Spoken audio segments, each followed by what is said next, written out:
les doy la bienvenida al Museo del Oro, a la primera conferencia de la temporada Primeras Naciones, Culturas y Artes Vivas. Esta exposición temporal del Museo del Oro presenta un momento crucial en la historia de las primeras naciones, los pueblos indígenas de la costa noreste de Canadá, cuando resurgen sus antiguas tradiciones artísticas y de talla de madera a partir de la segunda mitad del siglo XX, junto a la reivindicación de su identidad. Pueden visitar la exposición de martes a domingo en la sala de exposiciones temporales del piso -3. Tenemos visitas temáticas martes, miércoles y sábados a las 3 y media. Las primeras naciones son conocidas por tallar tótems en madera y sus tradiciones culturales y artísticas distintivas, que incorporan representaciones de animales. Con ocasión de esta exposición, en esta conferencia, Roberto Pineda analiza aspectos de la historia intelectual de los conceptos de totemismo y animismo a la luz de la etnología del noreste amazónico. Roberto es antropólogo de la Universidad de los Andes, magíster en Historia de la Universidad Nacional de Colombia y doctor en Sociología con énfasis en Antropología Social de la Universidad de la Sorbona Nueva, París III. Su trayectoria profesional y académica ha estado relacionada con la etnohistoria de la Amazonía y la etnología de los indígenas de esta misma región. Los invitamos el próximo miércoles a la conferencia del antropólogo Jorge Morales sobre su experiencia etnográfica con uno de los grupos indígenas de Canadá, los Inuits. Este mismo día, Juan Pablo Quintero, curador encargado de esta exposición, realizará una visita comentada especial. Los invitamos entonces a la visita por la exposición a las 3 y luego a la conferencia a las 4. Bienvenidos.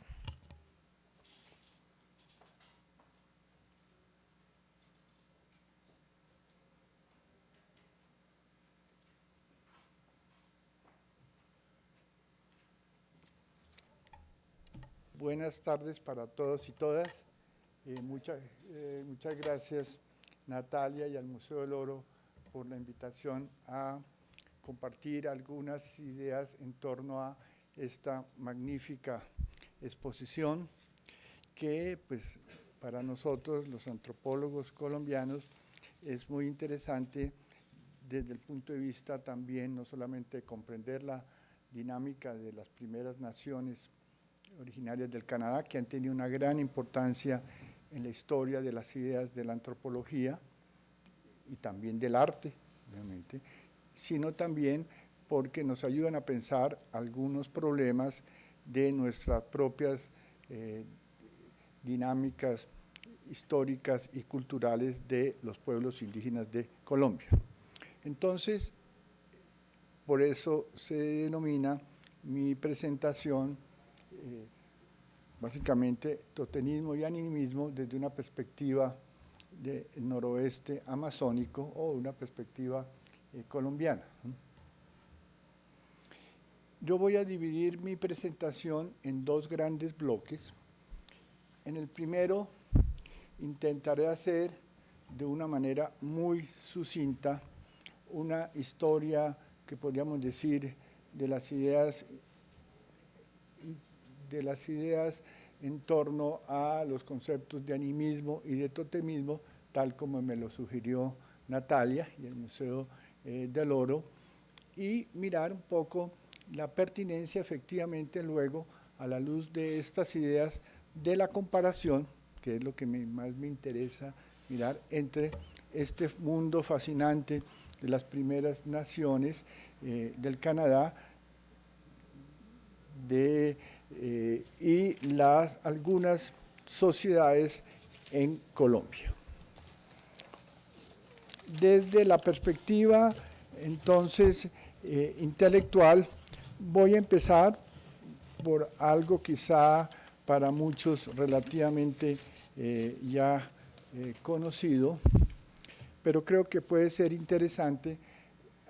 pues, reflexionar sobre algunos de los conceptos más importantes y en cierta forma la primera parte va a ser historia de las ideas sobre animismo y totemismo. Voy a ir un poquito rápido por razones también de tiempo, un problema que sin duda o una historia que es fascinante, que tiene muchas aristas. Intentaré hacer un esquema, lo cual significa simplificación en algunos casos de problemas que tienen muchísimos más matices, aristas y colores, ¿no?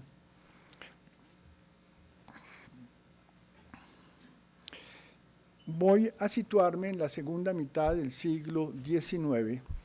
cuando en realidad empieza lo que podríamos llamar una nuevo ciclo de reflexión antropológica, no el único, pero sí un ciclo particularmente relevante, influido por las ideas de la Ilustración e influido también por las ideas de la investigación empírica sobre la base de la investigación y estudio de sociedades entonces llamadas primitivas, pero cuyo interés llamó muchísimo la atención porque eran conscientes ya estos antropólogos y otros intelectuales del siglo XIX de que para comprender la historia humana y para comprender la experiencia humana había que tener en cuenta las diferentes sociedades del mundo, incluso las sociedades, entre comillas, más primitivas o, entre comillas, salvajes, tal como se denominaban entonces. Y uno de los problemas, hay muchos condicionantes del clima intelectual para esta situación, es el de la religión. Siglo XIX, por varias razones, es un siglo de secularización creciente, sobre todo en Europa y también en parte en algunas regiones de Estados Unidos, incluso en la Rusia zarista, y es un siglo en el cual el problema sobre la naturaleza de la religión se vuelve a plantear de una forma muy fuerte, pero en alguna medida con términos diferentes a lo que tradicionalmente se hacía hasta entonces. Sí, durante muchos años, a pesar de trabajos de gran interés de misioneros y de otros viajeros, las religiones no cristianas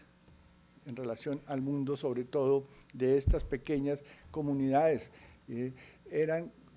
pensadas como diabólicas o como atrasadas, etcétera, empiezan a surgir en la segunda mitad del siglo XIX en diferentes regiones del mundo unos conceptos que son incluso conceptos que nos van a dominar hasta hoy en día en gran medida, y esos conceptos tienen que ver con pensar el problema religioso. Por ejemplo, el concepto de animismo, el concepto de chamanismo, el concepto de totemismo, el concepto de sacrificio. Y los antropólogos ingleses, franceses, alemanes y también de los Estados Unidos, entre otros, y probablemente también los etnólogos rusos, que conocemos menos su tradición, van a aportar reflexiones y también trabajos de investigación relativos a la naturaleza de los fenómenos referidos con estos conceptos.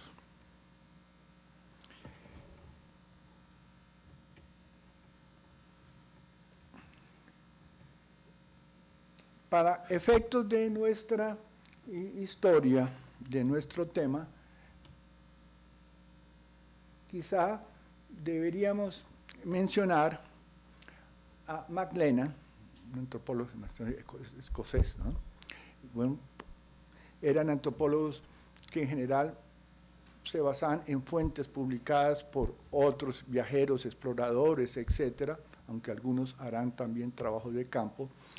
lo cual les permitía tener unas visiones globales, que es lo más relevante de la antropología. Lévi-Strauss diría, si quieres conocer a los hombres, estudia las sociedades en particular, siguiendo a Rousseau, si quieres conocer al hombre, míralo de conjunto. Y ese es un poco el objetivo de estos antropólogos, que creo que sigue siendo en gran parte el objetivo de la antropología, ¿no? O es en gran parte el objetivo fundamental también de la antropología a esa escala. Y McLennan, quien va a ser muy conocido, sobre todo en el campo de la antropología social, por ser uno de los primeros autores que hace un trabajo sobre el matrimonio, entre comillas, primitivo, como entonces se llamaba, sobre la base de fuentes diversas del mundo, es quizá también uno de los primeros, o el primero, o uno de los primeros, que nos va a hablar en un célebre artículo sobre el culto a los animales y a las plantas, como las plantas y los animales como tótem de las sociedades. Y va a establecer una relación que va a ser muy relevante, incluso sigue siendo muy relevante, entre un animal, ya sea individual o especie, un grupo social y la exogamia. Es decir, McLennan nos va a hablar que la gente gavilán pues se refiere a un clan, ¿no? El clan se llama gavilán y muchas veces, no siempre, ese clan gavilán definido a partir de especies animales o vegetales o de otra naturaleza, generalmente da una idea de cuerpo social y con mucha frecuencia, aunque no siempre, hace que ese grupo sea exogámica, es decir, busque matrimonio con otra gente, el clan del gavilán con la gente crajo o el clan del tigre con la gente ciervo, etc. Entonces establece ya una problemática que es muy interesante, es cuál es la relación entre los animales, los vegetales, la organización social y los clanes, y por qué esa asociación que la vamos a encontrar de una manera reiterada en muchísimas sociedades, es decir, la denominación, yo soy gente arriera, yo soy gente águila, yo soy gente borugo, yo soy gente danta, yo soy gente boa, etcétera, para utilizar expresiones de la etnología de Colombia. Este problema, entonces, él lo va a plantear y va a empezar a establecer una línea en que efectivamente ese animal, que puede ser un individuo en particular, es decir, un lobo en particular o la especie lobo, va a ser considerada con mucha frecuencia, repito, como el ancestro de ese grupo, y a eso él lo llamará el tótem. Tótem es una palabra que, por otro lado, viene de una sociedad de Estados Unidos, los Ojibwa, que en principio significaba básicamente una relación particular, y esa relación particular con otra persona era de que éramos descendientes de un mismo animal. Entonces, a partir de esa ascendencia común, teníamos que decir que teníamos un tótem común, y a partir de ahí se va a derivar entonces esta idea del tótem. Lo interesante es que McLennan también se da cuenta de que la relación con ese ancestro animal, por ejemplo la gente danta o la gente águila, para poner casos nuestros, es una relación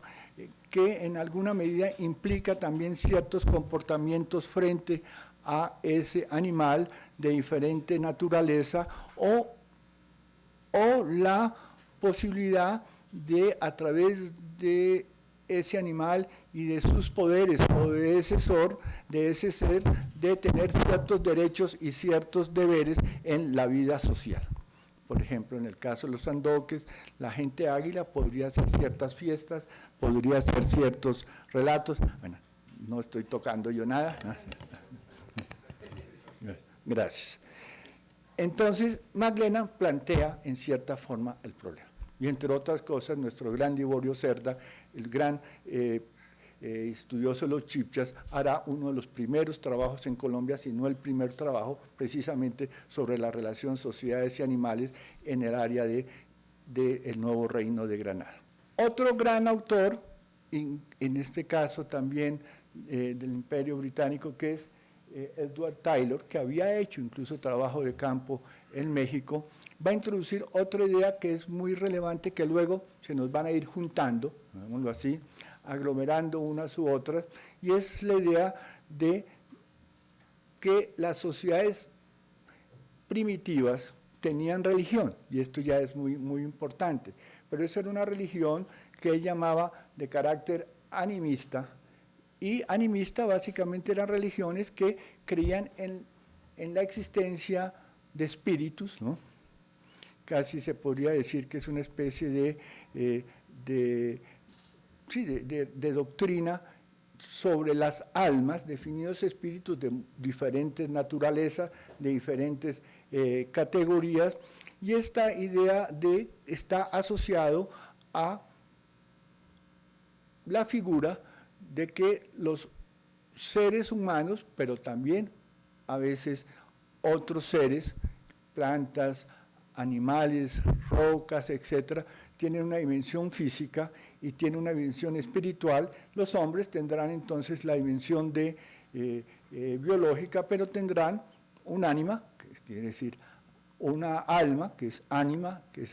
que va a salir y vamos a tener entonces una dicotomía entre cuerpo y alma, y en parte la explicación, y estoy hablando naturalmente de una manera muy simplificada de algo que es mucho más complejo, para McLennan para Taylor va a derivarse en gran parte de que tenemos la experiencia del sueño, y esta idea de salir de sí mismo se va a expresar entonces no solamente en la existencia de un panteón, sino se va a expresar también luego en otras prácticas estáticas como el vuelo chamánico, etcétera, etcétera, palabra que también, aunque era una palabra mucho más antigua, que viene de Siberia, sin embargo ya, y que a través de la tradición de la etnografía rusa, sin embargo, se vuelve a incorporar, y en parte la relación y la experiencia chamánica va a ser en parte una experiencia de salida de sí mismo, de viajar hacia otros sitios a través de los tambores, etcétera, que crean estado de éxtasis, y se nos creará esta palabra tan importante en la historia de las religiones y en la comprensión también de los pueblos amerindios de Colombia. Entonces, tercer autor, voy a ir muy rápido, y me perdonan mi manejo tan regular del computador, la próxima era un cursillo previo a la presentación. Pues vamos a tener el otro gran teórico de las religiones, que es Emilio Durkheim, que escribirá sus formas, las formas primitivas del pensamiento religioso. Hay varias traducciones, y lo interesante, o las formas elementales de la vida religiosa, es que Durkheim,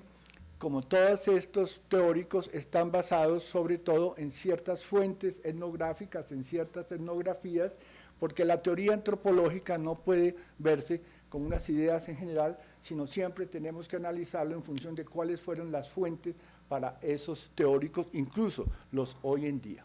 Y Durkheim, como dice en gran parte, va a basar sus escritos sobre la religión sobre el sistema totémico australiano,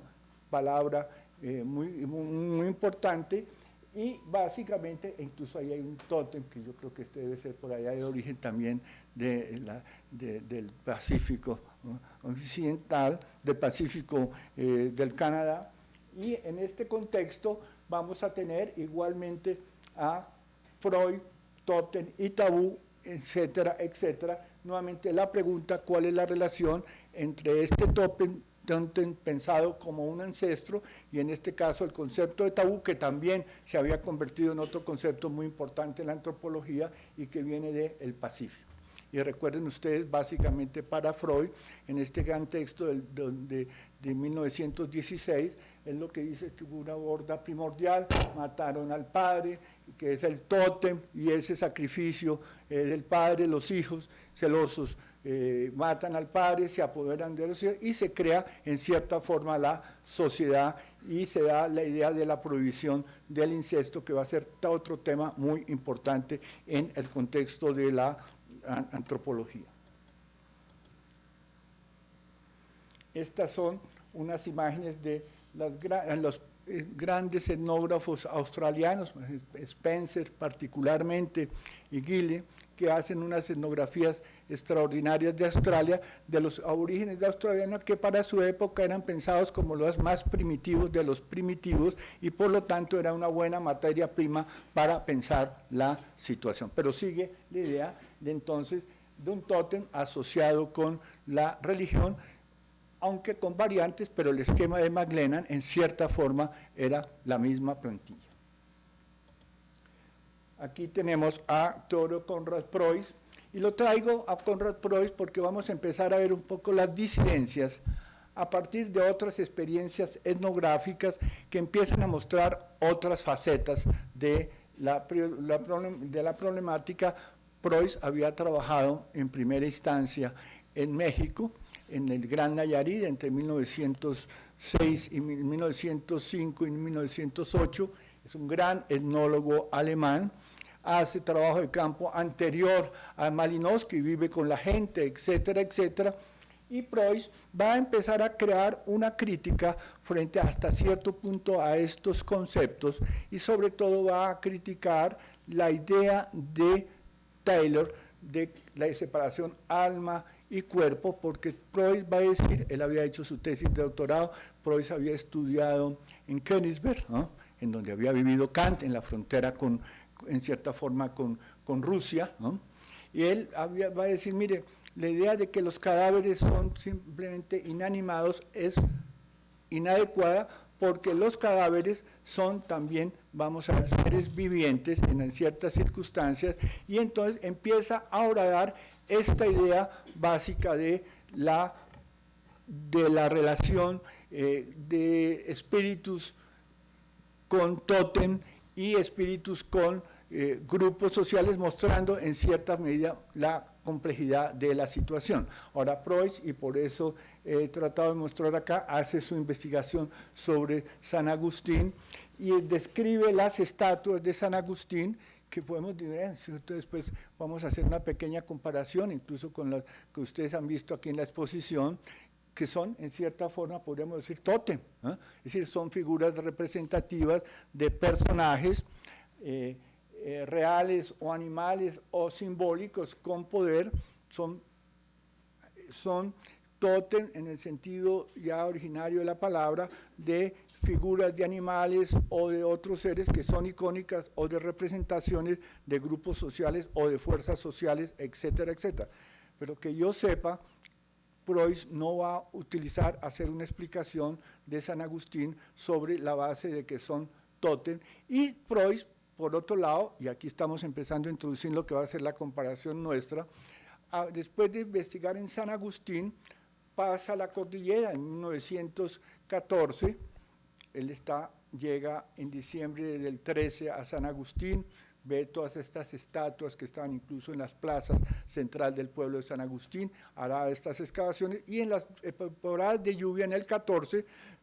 atraviesa la cordillera, llegará al Orteguaza, bajará por el Orteguaza y va a una comunidad huitota que veremos luego, que le interesa por dos razones. Le interesa porque hacen también estatuas de madera también, aunque nunca se las dejarán ver, y hacen también tambores de madera, que son los famosos manguaré, algunos que estuvieron tallados también en figuras de animales o de gente. Hará la primera recolección a través de fonógrafos de la cultura espiritual de los huitotos, y nos hará ese importante libro de mitología y religión de los huitotos. Pero entonces lo que quiero resaltar acá es que Preuss se está alejando ya de esa tradición de la interpretación religiosa abierta por MacLennan, ¿no?, y en parte continuada por Durkheim, en cierta medida casi que la misma plantilla, que es lo que nos interesa acá, aunque naturalmente con mayor complejidad y elaboración. Y la otra figura central en toda esta historia, obviamente mucho más compleja, es Franz Boas, que es un alemán, y esto es importante, de la escuela de Bastian, del Museo Real de Etnografía de Berlín, geógrafo inicialmente, que había iniciado sus trabajos de geografía en la zona del estrecho de Bering, o la zona más extrema de la Siberia soviética, y que topa efectivamente con los inuits y los esquimales, de las cuales hablará Jorge Morales, y en un momento donde la geografía no es la geografía actual, en donde en cierta forma la etnología es también geografía, en una relación muy interesante entre la geografía alemana y la geografía rusa, y que hará su famoso trabajo inicialmente de los inuit, que le mostrará la importancia de la diversidad cultural, tema que ya existía en la tradición alemana, derivada, entre otros, de Humboldt, ¿no?, pero que va a hacer, como sabemos acá, luego, un gran trabajo, sobre todo después va a los Estados Unidos, trabajará en la Universidad de Columbia, y hará un gran trabajo entre los indígenas de las primeras naciones del Canadá en ese momento, entre otras con los Kyaikul, que hoy aprendí, se llaman los Kwakwaka'wakw, ¿no? Entonces, y entre los Aina, etcétera. Ahora, ese es un trabajo muy interesante, porque hay que entender que Franz Boas viene de una tradición alemana que no organiza el mundo como Taylor o como McLennan en función de la idea del progreso, sino que piensa en realidad que las sociedades anteriores, que llamarían los alemanes en cierta forma las sociedades naturales, en un principio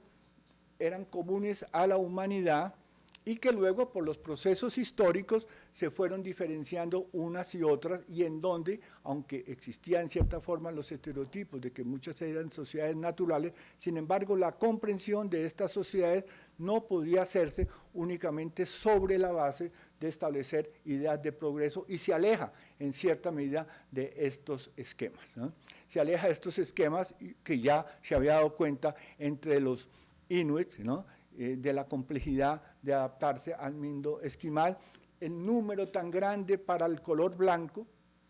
fundamental para sobrevivir en la nieve, lo que era blanco para nosotros, él nos cuenta, existen decenas de conceptos de blanco, y también nos muestra las grandes experiencias de los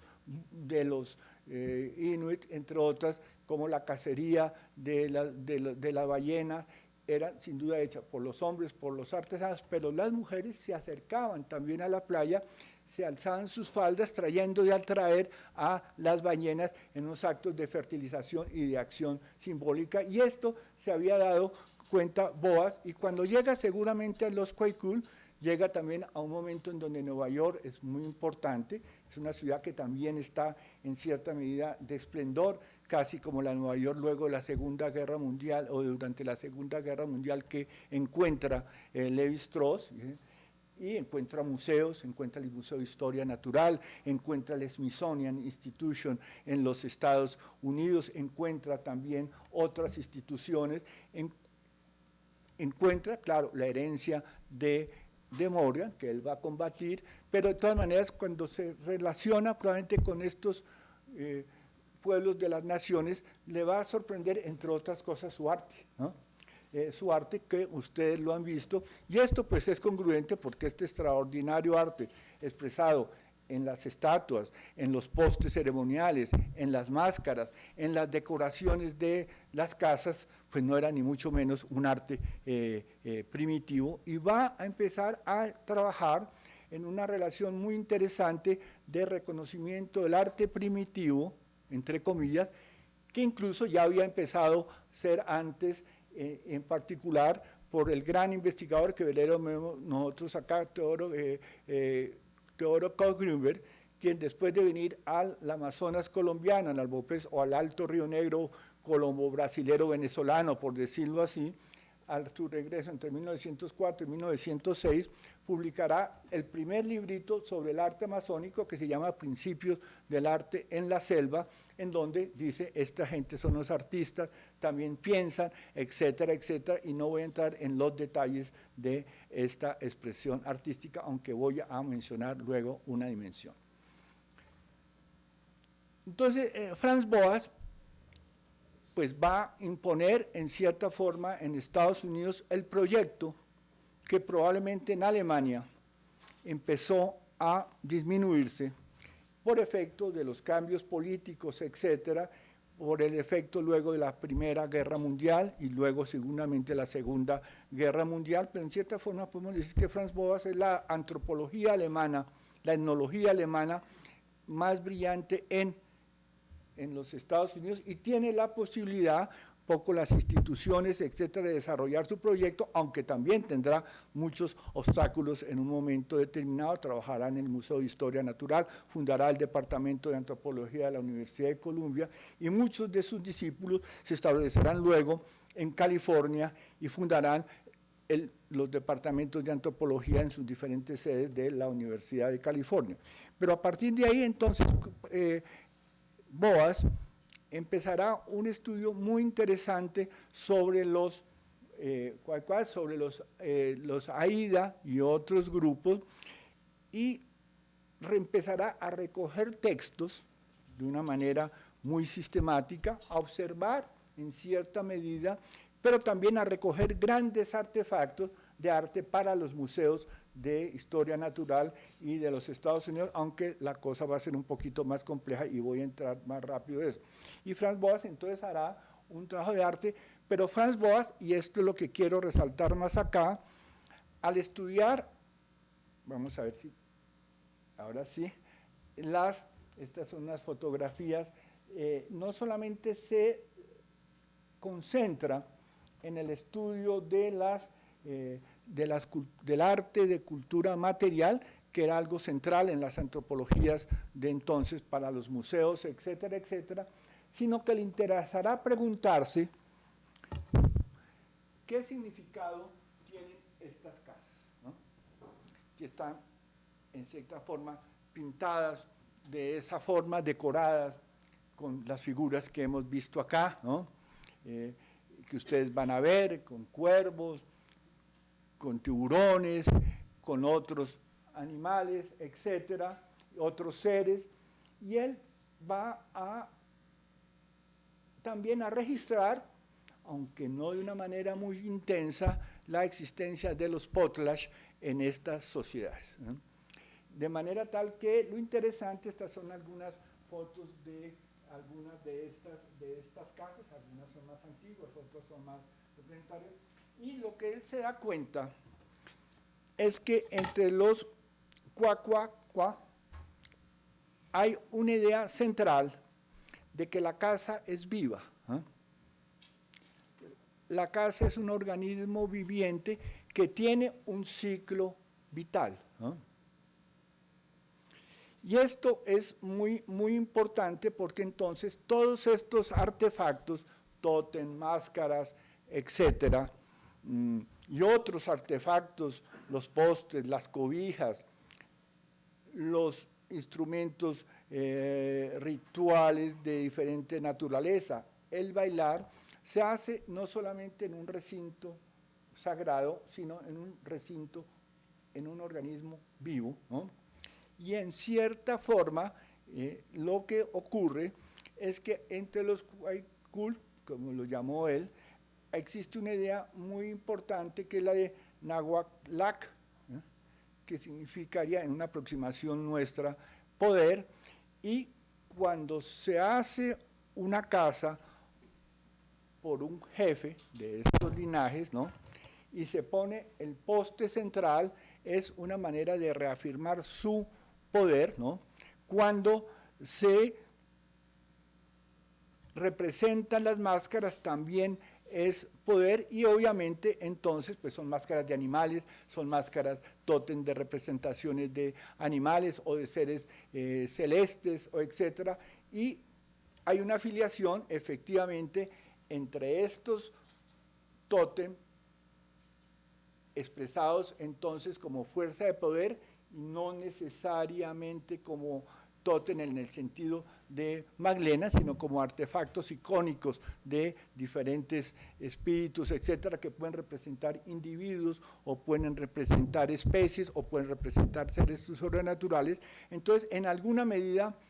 el poder fundamental está en la casa y sus artefactos. ¿Sí está claro? Porque todos estos artefactos son artefactos de poder que tienen que ver con las rivalidades entre los linajes, que tienen que ver con las fiestas, que tendrán que ver con el potlatch, que él va a describir ya de una manera también interesante, que es esta fiesta que ustedes van a ver en el cual se compite entre jefes en quién destruye más los objetos que lleva, los textiles, las máscaras, etcétera, etcétera. Y esto es muy interesante porque veía acá efectivamente que el gobierno canadiense, como ustedes lo van a ver o seguramente lo han visto en 1884, si mal no recuerdo, prohíbe el potlatch, ¿no? Porque es una pérdida de energía, destruir recursos, es decir, una especie de desahorro al revés, ¿no? O de desahorro, digámoslo así, y solamente hasta muy tardíamente, 1951, ¿no? Se va a permitir igualmente esta institución del potlatch, que también luego va a ser icónica en los estudios de la antropología. Bueno, entonces, Esto lo quiero dimensionar porque tenemos que tener en cuenta, por lo tanto, que las casas incluso son personas en cierta forma, tienen nombres particulares, ¿eh? Y el que tiene una casa, tiene un poste, entonces al vincularse con estas artes, entre comillas, ¿cierto? Lo que está es reforzando su fuerza, su poder, pero no solamente de dominación, sino un poder que tiene otras expresiones en el campo de la curación, del ritual, de la influencia sobre el medio ambiente, de los ciclos de los salmones, seguramente la posibilidad de mejor tener cacería de las ballenas, etcétera, etcétera, y otras circunstancias, porque el poder es también para la reproducción de la vida doméstica y la vida social. Y aunque, como me lo comentabas, ¿no? Y aunque básicamente los cuaiculos o los cacua, ¿no? Tenían una forma de formación bilateral, él es uno de los primeros antropólogos que se da a dar cuenta de la importancia de la noción de casa, ¿no? O de grupo que vive en una sola casa, más allá de si sea matrilineal, patrilineal, etcétera, que será una cosa que obsesionará en cierta forma legítimamente a los antropólogos, pero que vendremos a redescubrir la importancia de este concepto de casa relativamente tardíamente y en cierta medida gracias a un trabajo de Lévi-Strauss que se llama La Casa, un gran especialista en donde dirá, hay sociedades que no las podemos describir únicamente a través de los patrones tradicionales muy importantes de organización social, matrilineidad, patriarcalidad, todo eso, sino la idea de una comunidad común, como tener una casa, como era un castillo, o como tendríamos nosotros, en el caso nuestro, las casas de los españoles, etcétera, que habían indígenas, había etcétera, había servidumbre, había caballos, etcétera, etcétera, pero la idea es una unidad moral basada en esa definición. ¿Sí está claro? Bueno. Y la última mención que yo tenía, tal vez se perdió ahí Lévi-Strauss, no importa que se haya perdido Lévi-Strauss por ahorita, de pronto lo vamos. Si es que quedó mal colocado. Lévi-Strauss, porque Lévi-Strauss tiene en todo esto una historia bastante particular. Todavía hasta 1960, el tótem y el totemismo era una institución, como decir la economía, como decir el parlamento, digámoslo así para los políticos. Y Lévi-Strauss se propone en este librito, El totemismo en la actualidad, que publica en el 60, destruir la idea de la ilusión totémica. Y es curioso que en cierta forma lo logra porque nos va a decir, en parte ya había críticas, pero en parte lo logra porque sus discípulos todos son muy condescendientes con el maestro, digámoslo así. Y él intenta decir que la relación entre animales y sociedades, simplemente es legítima, pero no es una relación ni de filiación, ni religiosa, ni política, etcétera, sino es un problema de clasificación. Es decir, los hombres, y esto es interesante, tienden a pensar la sociedad a través de categorías de especies, ¿no? De manera tal que lo que hay que pensar es que efectivamente si los grupos se llaman a sí mismos cuervo, grajo, se llaman a sí mismos canguro, para utilizar algunas expresiones es porque hay una homología entre la organización social y el concepto de especies, y hay una especie de discontinuidad, pero que permite una continuidad, y en última instancia va a decir la idea del tótem en el sentido de McLennan o el sentido de Durkheim, etcétera, va a ser básicamente una idea fruto del rechazo, aunque se aceptaban las otras religiones, de todas maneras se llamaban religiones naturalistas, en donde de cierta forma se confundían los animales con las sociedades, ¿no? En oposición a los modelos cristianos y racionales que tenían una separación entre naturaleza y sociedad. Veremos luego, y es mi observación, hasta qué punto, claro, no podemos hacer aquí la reflexión, de hasta cierto punto, quizá el proyecto de Lévi-Strauss no es tan exitoso, ¿no? Aunque parte de sus discípulos, para acceder, entre otras cosas, a los cargos académicos, etcétera, no lo podían contradecir, lo van a aceptar, pero quizá estamos llegando en un momento determinado en donde hay que volver a repensar, aunque no significa que el aporte de Lévi-Strauss de mirar como sistemas clasificatorios no sea relevante, pero quizá es insuficiente para pensar el problema. Entonces, y luego puse a Gerardo Reichendt-Lollmatoff porque creo que es importante en nuestras jerarquías intelectuales tener en cuenta también a nuestros pensadores y nuestros etnólogos, porque como veremos, Reichendt en Desana y posteriormente en El chamán y el jaguar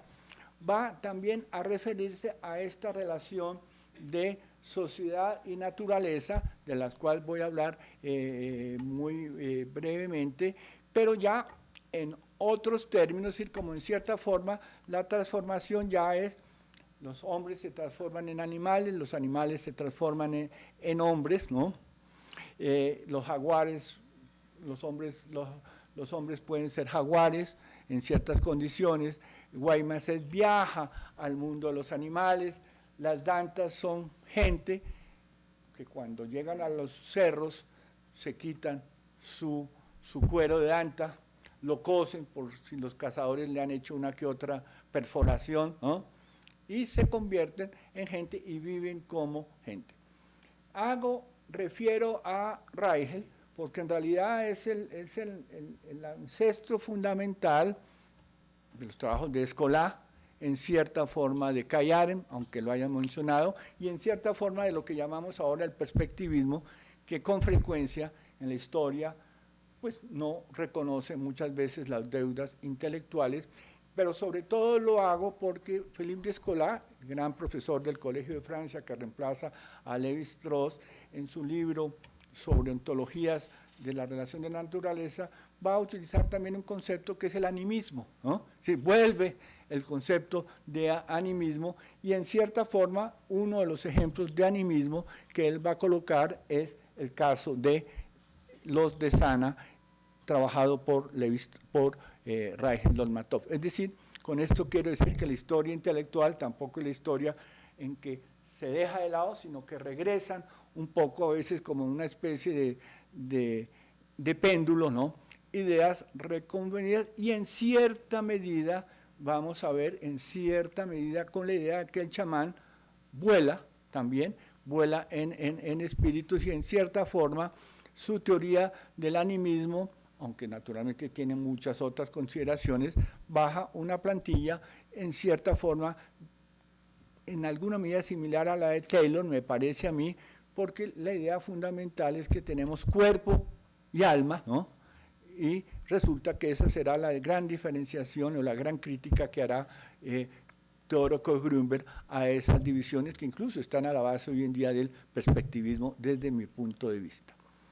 Bueno, entonces con estos elementos voy a pasar a la segunda parte, que es la mirada desde Colombia, ¿no? Y la mirada desde Colombia es la pregunta es, ¿qué interés también tiene para nosotros comparativo mirar la etnología de estas sociedades complejas del oeste de los Estados Unidos, que entre otras cosas son de jerarquías que muchas veces ellas ni tenían agricultura, que eran sobre todo pescadoras, etcétera, etcétera, y que nos dan una idea bien interesante de la complejidad, no atraviesa básicamente con las ideas que tenemos de complejidad, que es agricultura, etcétera, etcétera, y que sabemos que es un elemento muy importante porque hoy en día incluso grandes ciudades, Cali en el Perú, ya ciudad, entre comillas, tan antigua, de las ciudades más antiguas del mundo, pues no tenía cerámica, ¿no? Entonces, esas asociaciones, pues tenemos que disociarlas, aunque no significa que haya que desecharlas totalmente. Y entonces, con esta perspectiva, permítame, me voy a centrar sobre todo en la región del noroeste amazónico, haré una referencia brevemente al Valle del Cauca, ¿no? En donde están las famosas caciques dorados antropófagos que tenemos aquí en gran parte de su rica orfebrería, pero vámonos un poquito ya como etnógrafos que estamos interesados, bueno, cómo se ven un poquito estos problemas desde otra experiencia etnográfica, desde otra tradición etnográfica y particularmente desde el noroeste amazónico de Colombia, por razones de tiempo y por razones también heurísticas.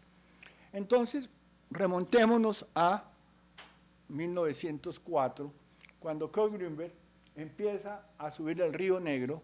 y empieza a atravesar en canoas estos raudales del río Negro y particularmente el Baupés, que tiene que pasar una lancha encima, en este caso las rocas, o a veces grabarlas, vararlas para llegar a las malocas. Obviamente no es el Kohl Grünberg, y lo digo con respeto, de la última película, ¿eh? No es el Kohl Grünberg con pesadillas, es el contrario. Kohl Grünberg es un hombre que se admira por la estética de los indígenas de la región, y eso ustedes lo pueden ver en la lectura, y de él que primero lo que él llega en Alemania, antes que todo, es publicar su libro sobre el arte de la selva, aunque los Makú, los pueblos cazadores recolectores, sí le parecen feos, y sus lenguas le parecen hórridas, mejor dicho, casi que incomprensibles. Aquí está Kohl Grünberg en un trabajo de campo, y esto lo quiero significar porque empecemos a compararlo un poco con Franz Boas, o con Spencer y Elgin, el etnólogo, los etnólogos de australianos que también hacen trabajo de campo, y a partir de ese trabajo de campo van a recoger una información muy fresca, no necesariamente la de administradores, no necesariamente de los misioneros, no porque sea mala su información, sino porque están en una relación mucho más compleja con las sociedades, y que aquí no voy a entrar en detalle, ¿no? Porque están tratando de comprender religiones, aunque ya no las están comprendiendo como diabólicas, pero de todas maneras hay un sesgo muy importante de la comprensión de las otras religiones por otros religiosos, ¿no? Entonces, aquí también nos empiezan a aparecer casas, ¿no? Aquí está una foto de una casa, no es exactamente las fotos de las casas que vemos allá, pero en alguna manera hay homologías, ¿no? Tenemos tambores, tenemos unas casas, tenemos una gente allá que aparece en este momento con sus columnas de pluma, y quiero empezar a relevar, probablemente este tambor está por fuera,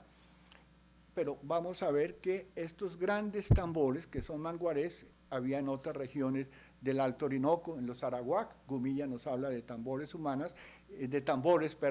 y nos van a hablar también de tambores en el área Huitoto, como vamos a ver y como ya lo dijimos. Es decir, que también tienen instrumentos, artefactos, y en alguna medida vamos a ver, esta es otra casa. Fíjense que es algo que es bien interesante. La casa está pintada, ¿eh? Está decorada con otros tipos de decoraciones, y están allá también unos danzantes que también están con sus vestidos rituales, y muchos de ellos tendrán máscaras en ciertas ocasiones, sobre todo en los ritos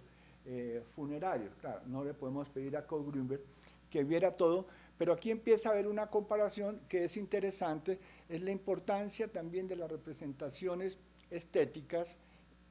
para la vida social y la relación entre estas representaciones estéticas y los seres de la naturaleza. Probablemente, hoy sabemos, estas representaciones estéticas aluden a visiones a través del chamanismo. No tenemos referencias con relación a esto, a los Cacuacua, pero aquí sí está el uso de los alucinógenos, y entre paréntesis, Kohl Grünberg, a pesar de darse en el arte, quizá no dio el paso que dio Reichen Lolmatov 50 años después. ¿Y cuál fue ese paso? Kohl Grünberg va con y también me voy a referir luego esto a Boas, porque este es como un congénere de Boas. Lo que pasa es que es un congénere de Boas que escribe del Museo Real de Botánico y no con el apoyo luego del Smithsonian, etcétera, etcétera, y todo el apoyo de la antropología norteamericana del vencedor, mientras otros son los alemanes los perdedores, ¿no? Y pierden entonces también hasta sus etnólogos en términos de su importancia social, digamos decir, y histórica. Kurt Grünberg fue con un asistente, como era lo normal, un brasilero, hijo de unos alemanes de Manaus, y que va con él, le va a ayudar muchísimo, pero dice Kurt Grünberg, ese era un brasilero joven, normal, supremamente enamorado, ¿no? Y andaba detrás, de forma respetuosa, si no lo hubieran echado, de las indígenas, y probablemente también le ponían cierta atención a él. Pero este joven, luso alemán, asiste a las fiestas y de un día toma un pocito de una leche que es de yagé, y queda profundamente dormido. Kurt Grünberg no lo logra despertar. Kurt Grünberg es alemán, claro, es hijo de guardabosques, de una zona alemana, entonces eso también es interesante. Entonces Kurt Grünberg decide darle, echarle agua, etcétera, el ejemplo, y lo despierta, y su asistente protesta diciendo que estaba en ese momento en un sueño maravilloso, de colores, ¿no?, de imágenes, etcétera, mejor dicho, estaba en un viaje, digámoslo así, de ritual. Kurt Grünberg asiste a las fiestas y empieza a tener el dilema de si toma o no yagé, que siempre le ofrecerán su tacita de yagé. Logra un contacto muy bueno con la gente. Y un día se atreve a tomar unos sorbitos de yagé y él nos cuenta en sus diarios que empieza a ver luces, que empieza a ver lenguas de fuego que pasan entre su diario de campo y él. Entonces tiene que optar o por tomar el otro sorbito o por abstenerse de tomar el otro sorbito, y se abstiene, por lo menos es lo que nos dice, ¿no? Sí, y probablemente sí se abstiene, porque luego, aunque él se da cuenta de la importancia del arte y que todas las manifestaciones de la vida de los tucanos son artísticas, las mujeres son bonitas, los hombres también son bellos, los artefactos son también decorados, es decir, todo es un mundo estéticamente positivo, ¿no? Luego dirá un poco con relación al arte, no lo podrá elaborar teóricamente. 68, Reichel Dolmatov, 56 años, va al Vaupés con Antonio Guzmán, manda a Antonio Guzmán a recoger mitos en su grabadora en otras comunidades, se queda en una comunidad de una fiesta y también le ofrecen yagé. Pero él sí toma, y estoy hablando de 57 años, Reichel Dolmatov, de origen austriaco, formado en el estilo de vida austriaco, gente pues muy concienzuda, pero también un poco austera, como probablemente lo podía hacer Kurt Grünberg, al fin y al cabo del habla alemana, aunque claro, los austriacos no son lo mismo que los alemanes, obviamente, son dos mundos diferentes, es Centro Europa, ¿no? Bueno, toma yagé, y es muy interesante un testimonio de una lingüista que entrevistó por alguna razón al jefe de la Maloca, en donde estuvo Reichel 20 años después, le contó que Reichel, claro, tomó yagé, tuvo los síntomas de yagé, los procesos de yagé, vomitó primero, porque es el primer paso para después tener las alucinaciones, etcétera, etcétera. Esto no es propaganda para el yagé, es una especie de vermífugo también hasta esta escala, ¿no? Y le contaba a Elsa Gómez que Reichel con su grabadora contaba a la grabadora lo que estaba él viendo y percibiendo, ¿sí? Regresa Antonio Guzmán y todo el mundo está fascinado por Reichel, dicen ese es un gran payé, no tanto porque era payé, sino porque había un brujo que dije, se está dando mucho con nosotros, le empezó a dar goticas, ese es el cuento, de curare, y en lugar de morirse, porque ahí hay la práctica del envenenamiento, también es algo común, Rangel cada vez era más lozano, etcétera, etcétera, incluso más joven, de los 56 años, ¿no? Y regresa, y creo que es lo interesante, a sus estudiantes, no tanto en sus informes que hace sobre su experiencia alucinatoria, les dice que vio. Yo vi lengua de fuego, como Kohl Grünberg, después vi jaguares que saltaban, ¿no? Vi colores que me recordaron a los hipogeos de tierra adentro, ¿no? Vi luces, colores, etcétera, e inmediatamente capté, de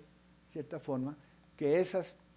dibujos, esas ollas, etcétera, estaban decorados con la experiencia estética y hará la representación el origen del arte de los tucanos, en parte basado en sus representaciones rituales. Esto lo digo porque, entonces, aunque esta es una diferencia, vamos a encontrar, y la pregunta es, bueno, ¿estas malocas qué son? Y, de acuerdo con Steve Jones, y luego no de acuerdo con Steve Jones, sino como diría Jorge Morales, no con George Morales, sino por mi persona y otras personas, ¿no? Vamos a ver que las malocas también en el Amazonas son en cierta medida igualmente seres vivientes, ¿no? Y sus objetos también,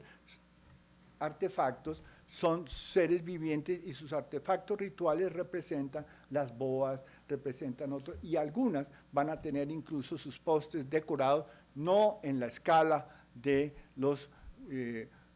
Guaycul u otros, pero hay que tener en cuenta que también, ya cuando conocemos nosotros a estos grupos, ya en parte habían pasado las epidemias de gripa, habían pasado los traficantes de esclavos portugueses, es decir, que no las conocimos probablemente en su mayor esplendor, sino en un esplendor en parte ya bajo el ámbito de la Casa Arana y en un esplendor en cierta forma de cohesión política que no favorecía este tipo de situación. Esto es Preuss, Kohl Grünberg no encuentra malocas, pero sí se da cuenta de algo que es interesante. Kohl Grünberg va en una comunidad huitoto de Niña María en el Ortiguaza que había huido. Ya ustedes los ven ahí a los niños vestidos,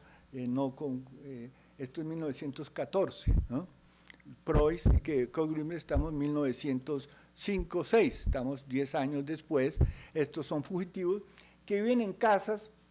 tal vez debía haber traído la casa donde vivía, de casas de pilotes, ustedes alcanzan a ver ahí, ¿no? Y Kohl Grünberg, y Preuss, que también trabaja ya con un abuelo Rosendo, que le dice a Kohl Grünberg, yo soy un antropófago, porque probablemente lo pensaban que él era el otro antropófago, ¿no? Sin embargo, dice, aunque no es una maloca, la gente vive como si fuese una colmena, ¿eh? Es decir, que mantiene en cierta forma la unidad moral propia de una casa, ¿eh? Aquí está uno de los informantes, un docente huitoto, también con decoración, etcétera, etcétera. Aquí están los tambores de Manguaré, que también fotografía Kohl Grünberg y que no se lo llevó porque pues era imposible. Y también porque estuvo respeto, porque él sí comprendió la importancia religiosa de estos instrumentos y probablemente, y él tenía un lema que es muy interesante, en la medida en que el antropólogo entra, y ya casi voy a terminar, en la medida que el antropólogo entra al mundo interior, es decir, entra al mundo de la puerta de atrás, digámoslo así, del escenario, y empieza a relacionarse con dimensiones complejas y con dimensiones sagradas, digamos que probablemente también fue algo que le pasó a Franz Boas, ¿eh? Empieza a tener resistencia, porque empieza a encontrar poderes, encontrar saberes que dan poder, encontrar situaciones con el mundo de los difuntos, empezar de relaciones con otras dimensiones de la vida humana que ya no son tan fáciles transmitirlas y que por otro lado hay que tener cuidado porque de otra parte no solamente el antropólogo sino las otras personas también pueden ser afectadas, porque el antropólogo también empieza a generarse, puede empoderarse y puede también entonces causar maleficios y magia, porque Preuss dirá, y algo es muy interesante, a diferencia de Lévi-Strauss, no es el pensamiento clasificatorio el que define el pensamiento salvaje, sino es el pensamiento analógico, el pensamiento mágico, y él dirá, si no hacemos, no entendemos esto, no vamos a entender nada de las sociedades naturales, digámoslo así. 1912, antes de venir a Colombia, hará un libro, un ensayo teórico, en donde efectivamente cambia su perspectiva frente a la religión y dirá, la magia es el centro del pensamiento religioso, ¿no? Y entonces, si no tenemos esa penetración a los mecanismos, a la historia, él lo llamaría a la vida intelectual, pero que funciona bajo otros parámetros, no vamos a entender nada, y con eso está diciendo, los artefactos, los relatos, los mitos, todos tienen una eficacia simbólica, de manera tal que estamos entrando en un mundo de magia y de brujería también, que es la otra contraparte, del cual es muy difícil ser, pero un mundo animado que es fundamental tener en cuenta esto para comprenderlo. Vengámonos en el tiempo, 1972, un buen antropólogo suizo-francés, que es una combinación complicada, ¿no? Va donde los Huitotos y con el apoyo del Museo de Neuchâtel le piden seguramente, como usted tráiganos artefactos de los Huitotos al Museo de Neuchâtel, que digo que hasta buen sentido, porque ya están, si no se hubieran de pronto perdido, deteriorado, ¿qué, no? De pronto se podrán pedir más adelante, ¿no? Pero él básicamente, vamos a ver luego, me voy a referir cuando llega al punto, va a recuperar un artefacto que voy a dejarlo por ahorita en salmuera para mostrarlo primero y mostrar qué pasó. Entonces sigamos, esto es la coca y el tabaco, que es también elemento de concentración. No sabemos si Preuss mambió. Lo que sí sabemos es que en México tal vez era más joven, tenía 10 años menos o 12 años menos, sí tomó peyote. Ya de 40 años, pero Reichel a los 56 sí tomó yaje. Entonces se encuentra que también estas son otras fotos ya de principios de siglo, en donde están las malocas, y las malocas ya huitotos son muy interesantes porque ya, como dije, tienen instrumentos rituales, algunas tienen postes ceremoniales, como los cuales eran muchos de estos tótem, los postes, postes que sostienen la maloca, es decir, los postes que son los más importantes, son los pilares, que son las columnas vertebrales de así, decorados con diferentes esculpidos, por ejemplo, con charapa de carguera, y eso el que tenía esa charapa podía hacer el baile de carguero, como aquel entre los coicul que tenía la máscara del oso, podría hacer el baile del oso. Y por otro lado, algo que es interesante, con un arte decorativo del cuerpo y probablemente de las malocas, y posiblemente también una decoración de los techos de las casas, que alcanzamos, que van a representar diferentes personajes, diferentes animales, diferentes, es decir, otro arte, pero la idea central es también la casa con sus artefactos y sus representaciones artísticas, que son también representaciones simbólicas y eficaces. Esta es una maloca andoque, pero claro, el efecto de la paz blanca en cierta forma va a repercutir y va a empobrecer la vida estética de las poblaciones en general, y en eso es bien interesante el proceso de recuperación que se está dando, y bien interesante ya comparativamente que estos pueblos del Pacífico hayan podido mantener en parte sus cosas a pesar de la prohibición de los canadienses, pero quizá porque no tuvieron un impacto tan devastador con la cauchería como ellos lo tuvieron. Bueno, y este es al que quería llegar. Entre los instrumentos de las casas Hay uno que es muy importante que llama los sandoques, el baile de Tusí o de la boa arcoíris. Este es un artefacto que, como ustedes lo ven, es un tronco en realidad hueco de comino real, que es un tambor de tierra, podríamos decir. Se toca, se pisa, ¿no?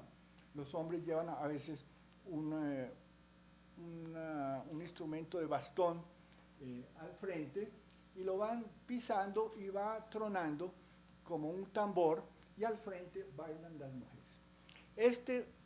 palo de danzar, que los huitotos llaman yadico, es una boa, se llama el palo multiplicador, Tusí significa etimológicamente, y efectivamente forma parte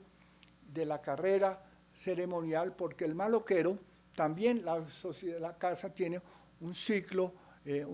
ritual. Primero se construye una casa, después hay que hacer el ritual de inauguración de la casa, que es con un baile particular, luego se tiene que tener un mambeadero, tiene que tener también un fogón, que son bien interesantes y que hemos trabajado muy poco porque los antropólogos hombres nos hemos dedicado sobre todo a los mambeaderos porque no podemos entrar a los fogones, y muchas de las antropólogas durante un tiempo les interesó fue el mambeadero, y resulta que quizá lo más interesante que podían haber entrado era a los fogones, ¿no? Y mirar la vida del fogón, donde también ocurren otra serie de cosas, y no solamente procesar yuca o producir alimentos, ¿no? Pero este es el arco iris también, ¿eh? Y existe la carrera ceremonial, en el sentido de que la maloca también, como en el caso de los términos, tiene un ciclo, y un maloquero construye una maloca y termina su baile generalmente con un gran baile de yadico y diferentes,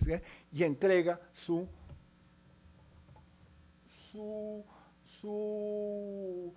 dirección de la maloca a sus hijos, o si muere,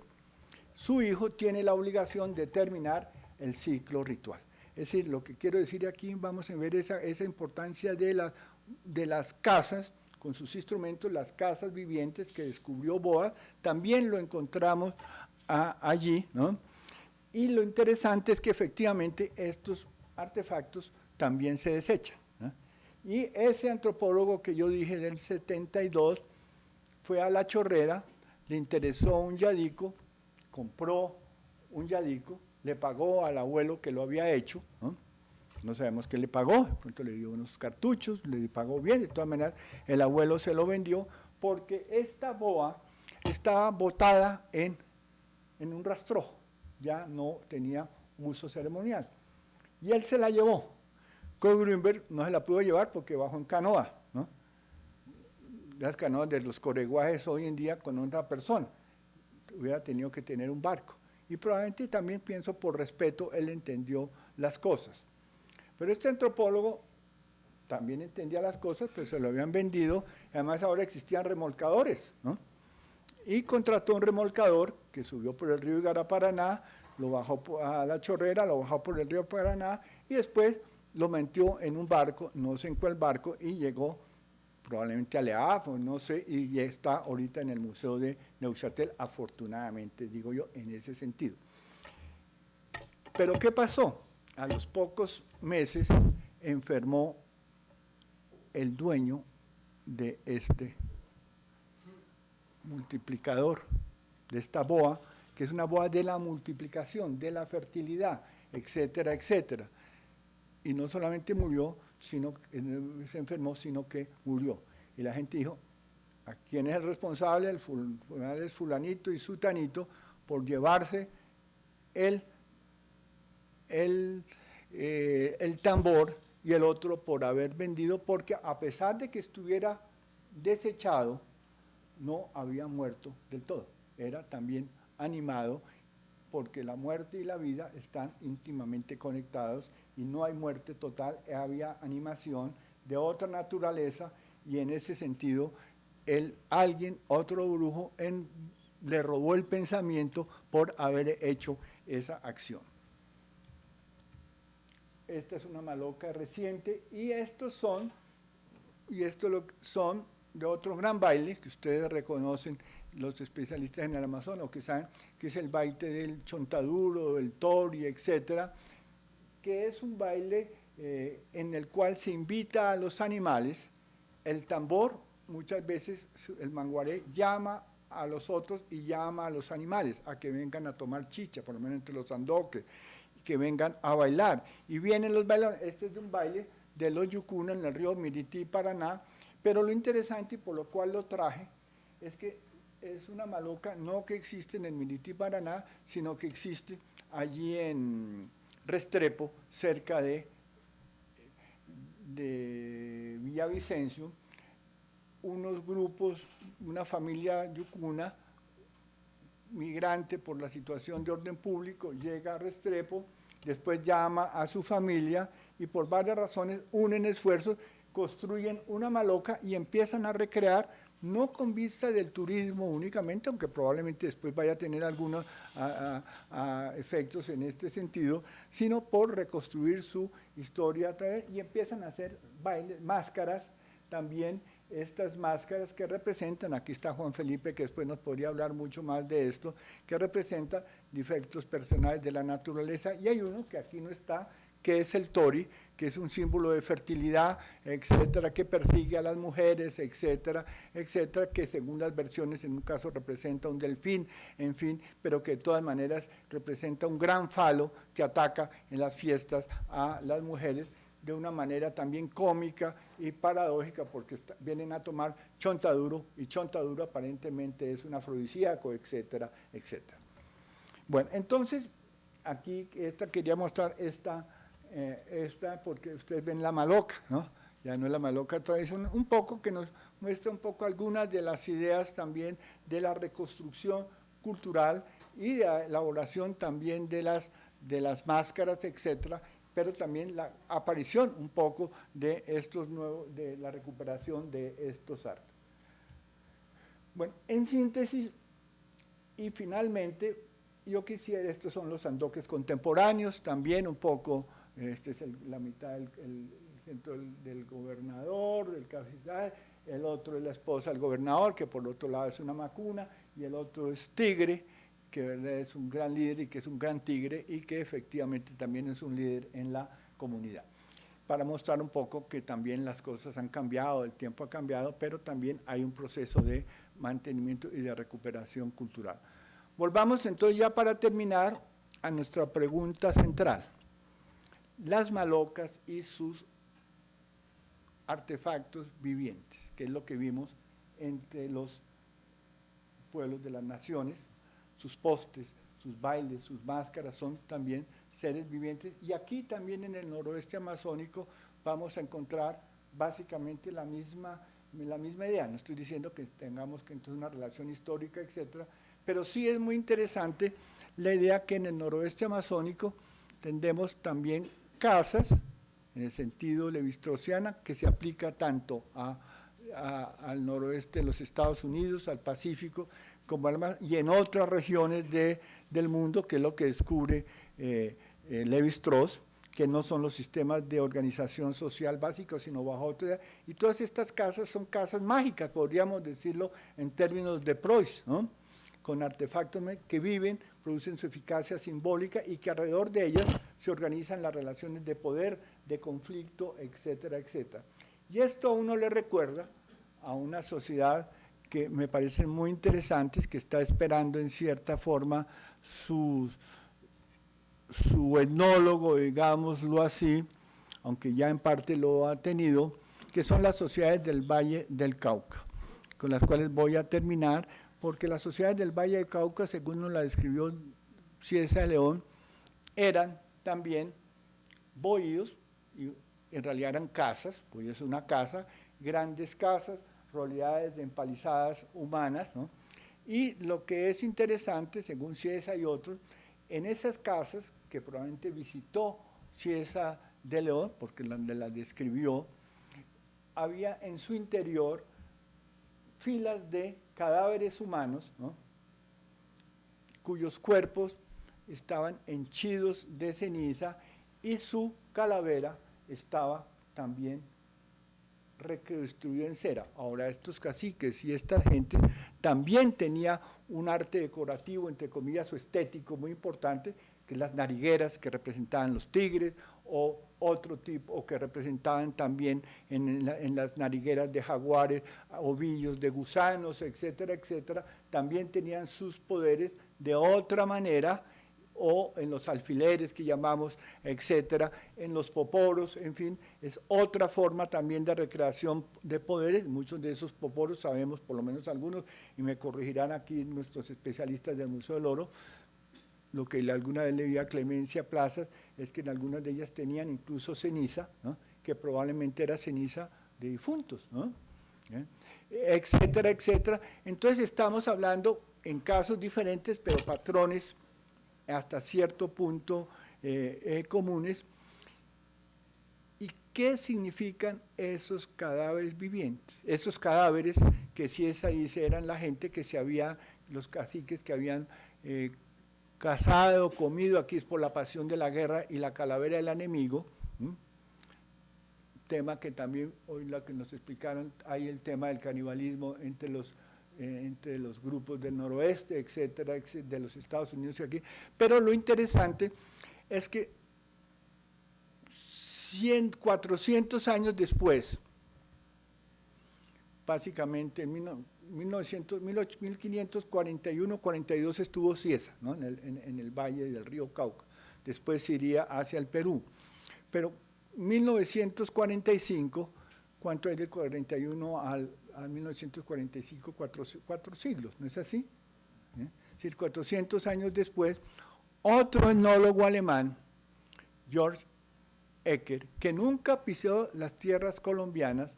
revisó en cierta forma las crónicas, probablemente había hecho su tesis de grado en Melanesia, ¿no?, probablemente había conocido la importancia también de las calaveras humanas en los pueblos de Melanesia, etcétera, no le extrañaba este horizonte. Publica un libro, un artículo en la revista Indias en 1945, en donde dice el culto a los muertos en el Valle del Cauca. Y su proposición principal, para ser breves y con esto cerrar, es que esos cadáveres y esos humanos transformados en tambores humanos que se encuentran también al frente de algunas damalocas que encontró, por ejemplo, Andagoya en el Valle del Lile, en donde está el cacique Petecuy, que tenía también sus tambores humanos, es decir, los hombres transformados en música, ¿no?, era básicamente una gente cuyo cadáver no era cadáver, era un cadáver viviente, era un cadáver obediente, ¿no?, de ese cacique, es la interpretación que da Ecker, y además un lugar en donde tomaban posesión los espíritus, ¿no?, y los espíritus entonces desde ahí hablaban con el cacique y la gente tomaba posesión en figura de gato. Si esa dice que es el diablo, podríamos pensar que en realidad es un gato, es un jaguar, etcétera, eso es otra interpretación, y conversaban sobre los acontecimientos del mundo, de la vida, y además también conversaban con los caciques que estaban enterrados en esas profundas tumbas de pozo de cámara lateral con sus ajuares funerarios, y hablaban también con esos caciques dorados difuntos, ¿no?, que eran caciques dorados, y los alimentaban a través de canaletes de estas de cañas con chicha, ¿no?, y era una comunicación entre vivos y muertos de una forma muy, muy fuerte. Entonces, esas son las dimensiones de que una casa viviente nos permite a nosotros tener, y probablemente entonces, digo lo mismo, podríamos pensar que eran casas en el sentido, claro, eran casas de las cuales los registros arqueológicos no sobrevivieron y etnográficos, porque entre otras cosas los españoles arrasaron en los primeros 50 años con estas poblaciones, hasta el punto que le decían a Andagoya, ¿quiénes son esa gente, los españoles, que nos matan, entre comillas, como si fuéramos animales, digámoslo así? Ellos dicen así. Entonces, en conclusión, creo yo que aquí hay toda una dimensión muy interesante de comparación, como Hope Henderson, nuestra querida arqueóloga, ha insistido tanto, ¿no?, de que la noción de casa viviente, la noción con sus órganos, si quiere decir, que es una metáfora, obviamente, que son sus postes, sus estatuas, sus máscaras, sus tambores, en el caso nuestro, y los cadáveres vivientes son muy importantes porque la casa es en cierta medida el centro, por otra parte, del universo. Los sandoques piensan, y con eso voy allá en 2-3 minutos, de que en realidad el mambiadero que hablamos es interesante porque es el centro del mundo, ¿no? Y está en la casa, ¿no? La casa, y alguna vez me comentaba un andoque, cuando nosotros trabajábamos allá con John Landaburu principalmente, y un poco también con Mano José, pero principalmente con John Landaburu, nosotros etnólogos a las 3, a las 7, 8, 9 de la noche, no sabíamos si quedarnos o si irnos, ¿no? Porque además a las 8, 9 de la noche empezaban grandes silencios, ¿no? Y en nuestra sociedad sabemos que cuando alguien se calla, o es figura de atención, pero si estamos en una comida y ya queremos que se vaya el anfitrión, empezamos a hablar menos, ¿no? Y uno tiene que comprender un poquito que están los anfitriones cansados con uno. Entonces nosotros teníamos las grandes dudas de si los silencios a qué se obedían. ¿Serían porque querían que nos fuéramos? ¿O sería porque en estas malocas en estas casas llegan los ruidos de las aves, los rugidos de los animales, los corridos, porque por la noche, como ustedes saben, la selva durante el día en realidad es muy callada, en cierta medida, no sé la experiencia que yo he tenido, es decir, uno va por los ríos y de pronto veo por allá, pero en general casi no hay ruidos, ¿no? A ciertas horas, naturalmente. El ruido es que de pronto se caiga un árbol, ¿no?, que se caen con cierta frecuencia, ¿no? Ojalá que a uno no le caiga, ¿no? Pero básicamente, entonces esas incertidumbres, y hasta cierto punto, nosotros, por lo menos yo ya puedo hablar de mi caso, pues no voy a hablar de John porque probablemente tenía otro criterio, 9 de la noche, paticas para la casa de uno a acostarse en la hamaca, ¿no? A veces no se podía uno dormir rápido porque estaba mambiado, etcétera, etcétera, pero eso es otra cosa. Pero lo interesante me parece a mí es que hablando hace poco con un asistente de Gigneco, es decir, quien le decía como el secretario, como él dice, no, es que Roberto, la verdad, las cosas interesantes empiezan es a las 12 de la noche, ¿no? Porque es el dominio de la noche, ¿no?, el punto central del maloquero, ¿no?, y en cierta forma la casa entra en otra vida, digámoslo así, después de las 12 de la noche. Es decir, que la casa no tiene solamente, tiene una vida diurna, ¿no?, pero tiene una cara nocturna. Y la vida nocturna después de las 12 de la noche es la más interesante porque es donde el maloquero, las mujeres generalmente están ya dormidas, los niños ni se digan, el antropólogo allá también profundo, etcétera, etcétera, ¿no?, empieza realmente a entrar en interrelación con las fuerzas cósmicas o las fuerzas reales. Pasa un viento, puede ser un brujo, ¿no?, amigo o enemigo, o de pronto, como en el espiritismo, sin haber en este caso medium, ¿no?, quizá, o como en el caso de Ciesa de León con los cadáveres vivientes, llega alguien, y empieza a hablar, ¿no?, y empieza la comunicación con esa persona que no se ve, no la ven, pero que es real, y entonces empiezan otro funcionamiento, y en síntesis, entonces, la casa viva no es la casa que nosotros visitamos durante el día, aunque podemos en cierto punto captar algunas cosas durante las fiestas, etcétera, etcétera, que muchas veces se terminan a las 5 de la mañana, ¿no? Si alcanzamos, que toca dormir un poquito, ¿no? Pero las cosas más importantes desde el punto de vista de la casa, aparte de las fiestas, obviamente, se dan entre la 1 y las 3 y 4 de la mañana, cuando ya el malequero dice, ya me puedo ir a dormir porque ya protegí a mi gente, o ya también viajé a otras partes, ¿no? De manera tal que está toda esa dimensión, y lo menciono porque no he estudiado muy bien la historia del trabajo de campo de Franz Boas entre los Quaker, pero lo que nos enseñan a nosotros es que Franz Boas también durante mucho tiempo vivió en los pueblos aledaños, ¿no? Vivió también cerca de las casas, pero lo interesante es que a pesar de eso, Franz Boas sí pudo captar parte de esa dimensión, aunque probablemente tenemos todo otro universo que nos está oscurecido, irremediablemente oscurecido, porque significaba que de pronto Franz Boas también hubiera estado mucho más tiempo por la noche en esas casas, que a veces tenía dificultad porque había resistencia también para que el antropólogo, a pesar de que fuese Franz Boas, pudiese estar allí por la resistencia de estos pueblos que lo estaban sufriendo en ese momento en carne propia. Y aunque, como comentaba, ¿no?, Franz Boas sería uno de los primeros